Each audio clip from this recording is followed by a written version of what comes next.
Hello everyone, welcome to my channel. Friends, before going into the details of the war, don't forget to like the video, subscribe to my channel and turn on the notification bell. Please support by subscribing and turning on the notification bell. We are a strong community. Zelensky. Russia targeted Ukraine energy grid in new massive strike. Russia launched a new onslaught of missiles against Ukrainian energy facilities on Saturday, knocking out power for many people in western Ukraine, Kyiv said.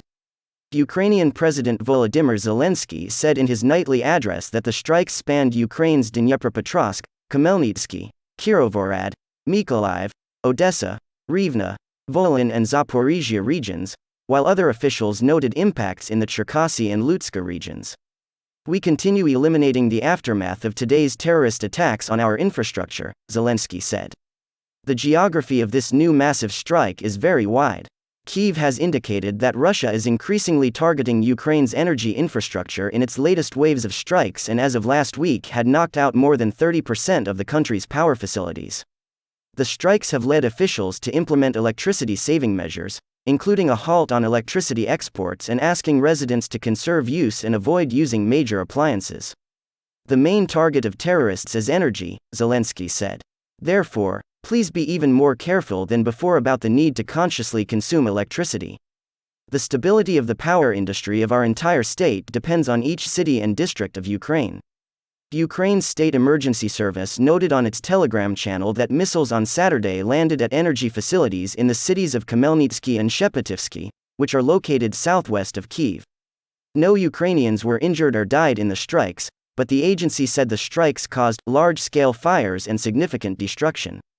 Ukrenergo, the country's electricity service, similarly described the Khmelnytsky attack as massive on Telegram, adding that 70 crews were out still completing work to restore energy supplies to customers in the Rivne, Cherkasy and Volyn regions. The company said it also had to restrict customers in Kyiv, Chernihiv, Cherkasy and Zhytomyr to avoid network congestion in those areas. Ukrenergo said the scale of the damage on Saturday may exceed the consequences of a barrage of missile strikes Russia launched earlier this month in Kyiv and other areas of the country. The dozens of strikes come as part of Russia's escalation in the conflict in recent weeks, including Russian President Vladimir Putin's decision to call up to 300,000 reservists, annex 4 Ukrainian regions and declare martial law in the areas. Ukrainian forces, meanwhile, are continuing to press ahead in regions Putin annexed. Ukrainians have made advances in the southern Kherson Oblast in recent days, with observers expecting a Ukrainian offensive to reach the key city of Kherson in the coming days. Motor Sich head Boguslav charged with treason and working for Russia. Who is he? Ukraine's SBU security service has detained one of the richest citizens of Ukraine, Vyacheslav Boguslav. He's devoted his entire life to the development and production of aircraft engines. What is the owner of the Zaporizhia-based company Motor Sich known for and to whom did he sell his products? Nearly all of 83-year-old Vyacheslav Boguslav, he will turn 84 on October 28, is connected with aviation, namely with the engine manufacturing giant Motor Sich. For many years he was the main owner of the company, which figured as one of the largest aircraft engine manufacturers in Europe. While he hasn't been the main owner for a few years now, in the position of honorary president, he's retained a great deal of control over Motor Sich. The company, in addition to the production of aircraft engines and gas turbines, develops helicopters, and controls several subsidiaries for the production of components, as well as an airline sharing the Motor Sich name. In the 2010s, Motor Sich began a geographical expansion. Joint ventures were created to produce and maintain aircraft engines in Russia, China, and Belarus. But the Belarusian and Russian projects had to be curtailed due to the ban on military technical cooperation between Ukraine and Russia imposed by the Ukrainian authorities in 2014. The company banked on China, where in 2017 the construction of an enterprise for the production of aircraft engines began, and large-scale investments in the Zaporizhia plant were expected. However, relations with China are often fraught, and the SBU, the Chinese government, and the U.S. Special Services have indicated an interest in the deal. Yet cooperation with China turned out to be not just a partnership. By mid-2017, a controlling stake in Motor Sich was sold to several companies that happened to be controlled by Chinese investors. In the fall of 2017, a share fraction in the Zaporizhia-based company was seized at the SBU's request. According to the official line of the security service, the seizure was connected with an attempt to sell a strategic Ukrainian enterprise to a Chinese citizen who planned to move Motor Sich's production facilities outside Ukraine.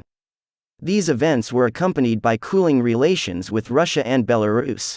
In May 2018, the media reported the seizure of Boguslayev's private jet in Belarus. And he himself was forced to return to Ukraine, on a commercial flight. Most likely, the event was linked to an attempt by Boguslayev to resolve an issue connected to the nationalization of an aircraft repair plant in the Belarusian city of Orsha, which was announced by the Belarusian dictator Alexander Lukashenko. But his attempts came to naught.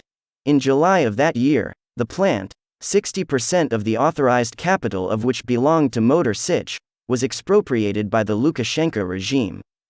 The Chinese project also did not take off. After lengthy deliberations and negotiations, in July 2019 it was reported that Chinese investors could still become the main owners of the company. But they would have a partner, the state defense concern Ukroboronprom.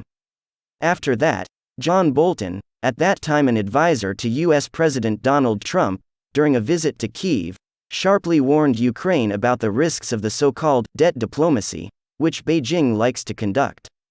And in November, the American media reported that Motor Sich could be bought by an investor from the United States, Trump's unofficial advisor Erik Prince. After such strong American pressure on Ukraine, Ukroboronprom decided to pull out of the deal. Boguslayev himself admitted in 2019 that ultimately, shares were sold to a Chinese investor. According to him, this was a step that the company had been forced to take due to the ban on cooperation with Russia. But the still unknown Chinese investor has not yet received access to either the shares or the management of Motor Sich. To this day, Motor Sich is still run by Boguslayev and his protégés. In the summer of 2020, Kharkiv businessman Alexander Yaroslavsky volunteered to help the Chinese investors gain control of their shares and influence over company affairs. But even his business experience has not yet helped gain the approval of Ukraine's Anti-Monopoly Committee to formally complete the sale of Motor Sich. Moreover, at the beginning of 2021, the United States and Ukraine imposed sanctions on a number of individuals and legal entities from China that are associated with this case. Currently, it is not known what share in Motor Sich is controlled by Boguslayev and his family members, who were also previously registered with large stakes, nor what shares have been sold to Chinese interests.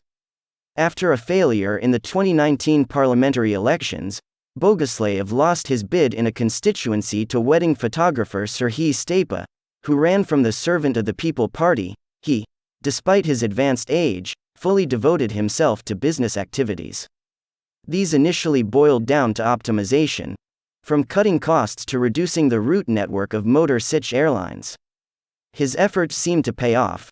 For 9 months of 2020, the Zaporizhia-based enterprise received a net profit of more than 900 million Ukrainian hryvnias, $24,650,000. Thanks for watching. Don't forget to like the video and subscribe to my channel. See you in the next video.